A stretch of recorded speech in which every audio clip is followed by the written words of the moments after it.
shaken. Let me paint the picture for you. Camilla standing alone in the marble corridors of Buckingham Palace, her heels clicking softly under the dim glow of antique sconces. The palace is quiet, the kind of eerie silence that only shows up before a storm. Everyone's asleep or away. Everyone except her. And she isn't just wandering, she's on a mission. For years, Camilla had lived in the shadow of a ghost, Diana. No matter what she did, no matter how long she wore the crown, the memory of Diana clung to these halls like a perfume that wouldn't fade. The people didn't love her. Charles never fully let go of his past, and that damned wooden cabinet, his private vault, was the one place she had never dared to enter. Until tonight. Inside it, untouched for decades, were Diana's mementos, specifically a pearl necklace Charles gave her when their marriage was still a fairy tale. That necklace wasn't just jewelry, it was a symbol of who Diana was, what she meant, and what Camilla could never become. But tonight, Camilla wasn't going to walk past it. She had the key. She'd planned for this moment, hiding the duplicate in her drawer for years. Her hand trembled as she opened the cabinet, and there it was. The necklace, still pristine, still powerful. She lifted it gently, draped it around her neck, and looked into the mirror. For a second, she saw herself not as the spare queen, but as the only queen. Diana was gone, Camilla was here. She had won. Then the door slammed open. Charles stood frozen, horror painted across his face. His eyes didn't look at her. They burned straight through her, as if she were an intruder, not his wife. The silence between them cracked like ice. Camilla stammered, tried to explain, tried to plead.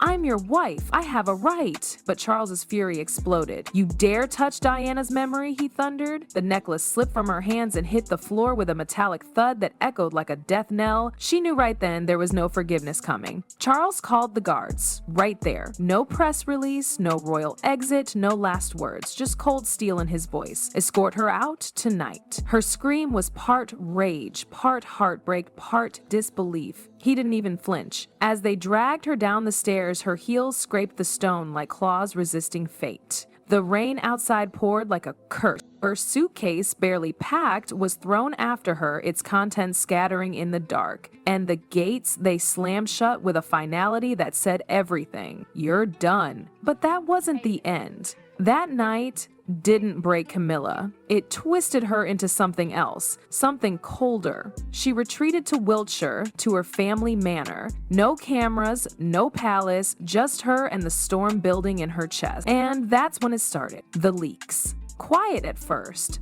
A strange article on a forgotten news site mentioning Charles's old private meeting with a Middle Eastern billionaire.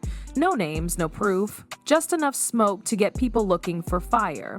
Then another and another. Back in Buckingham, William caught wind of it. He was sharp, sharper than Charles ever gave him credit for. He saw the pattern, he saw the motive, and when he started digging, every path curved back to the same name, Camilla. The battle wasn't royal anymore. It was personal, and it was just beginning. William leaned over his desk at Clarence's house, the soft glow of the lamp casting long shadows across piles of classified reports. He hadn't slept in 2 nights. The leaks were accelerating. Too clean, too targeted. Someone knew exactly what strings to pull. The latest story hit the press that morning, a vague but damning piece linking Charles to a shady financial transaction with a foreign donor during his Prince of Wales days. No official names, no hard proof, just enough to start a fire. He slammed the folder shut, jaw clenched. One name kept floating to the top of every report, every suspicion, Camilla. And not just her. Tom and Laura were in this too. Kids.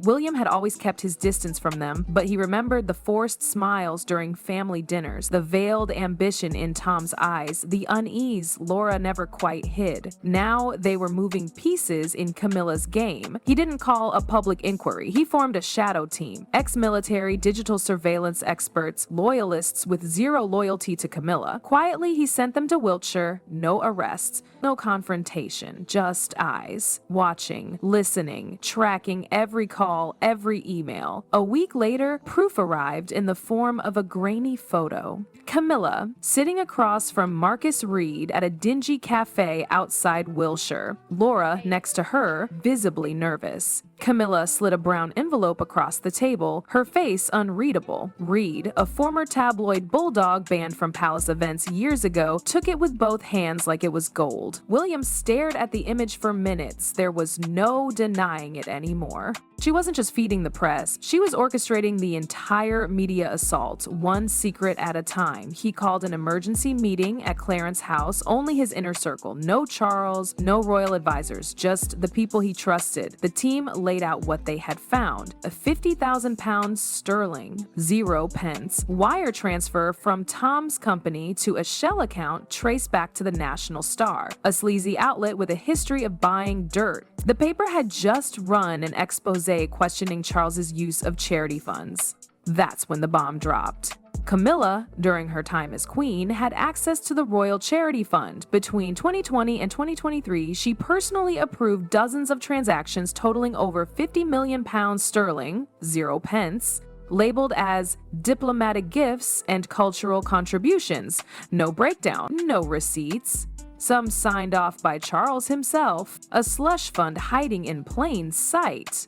William felt like the ground shifted beneath him. His father knew. Maybe not everything, but enough. Enough to bury the monarchy if it all came out. He picked up the phone and called Anne. She listened without interrupting. When he finished, her voice was colder than he expected. "We can't hesitate, William. Camilla's not just bitter, she's armed." That night, William made the call to expand surveillance. Laura's name was added to the watch list. Tom was already marked. The next day, a photo landed on William's desk, Tom at a pub in Soho, handing a folder to a journalist from a New York tabloid. A second media connection, a second leak pipeline. He snapped the photo himself. He wanted to feel it. The betrayal, the fury, the responsibility. This wasn't about headlines anymore. It was about control, about loyalty, about the future of the crown. And William wasn't going to let his family fall without a fight. The chandelier above flickered slightly, casting crooked shadows across the oak table where 4 lives were about to break apart. William sat at the head, composed but unreadable. Camilla faced him, her velvet dress unmoving, her face a sculpted mask. Tom leaned forward, knuckles white against the edge of the table. Laura sat like she was holding her breath, eyes red, fingers twitching. William placed the thick folder between them with a quiet thud. "That," he said, his voice sharp and even, "is everything." Inside were the encrypted emails between Camilla and Marcus Reed, the wire transfer to the National Star, the Soho pub photograph of Tom with a foreign journalist, and financial records showing the silent bleed of £50 million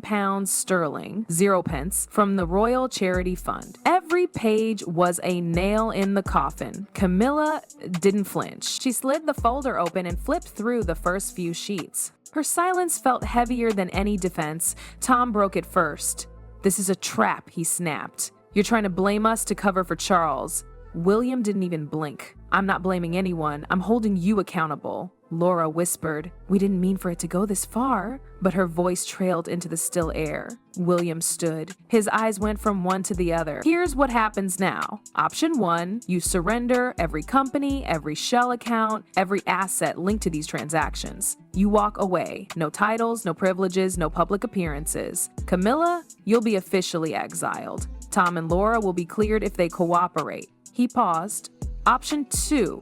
This goes to the authorities. Full prosecution, embezzlement, fraud, conspiracy, and I won't stop it. Tom slammed his fist down. "You can't make us disappear. We know things." Charles signed off on those funds. William's voice dropped to a near whisper. "And if I send this to court, he'll answer for that too. But I won't let you hold this family hostage." Laura finally broke down. Her shoulders shook as tears slipped from her chin. "Mom, please," she said softly. I can't go to prison." Camilla's eyes softened, not toward William, but toward her daughter. Her hand found Laura's and held it tight. Then she spoke. "I'll take the first option," she said, voice low but clear. "You can erase me. Just leave them out." William nodded, jaw clenched. "It's done." 2 days later, the world watched as Buckingham Palace convened the most solemn press conference in years.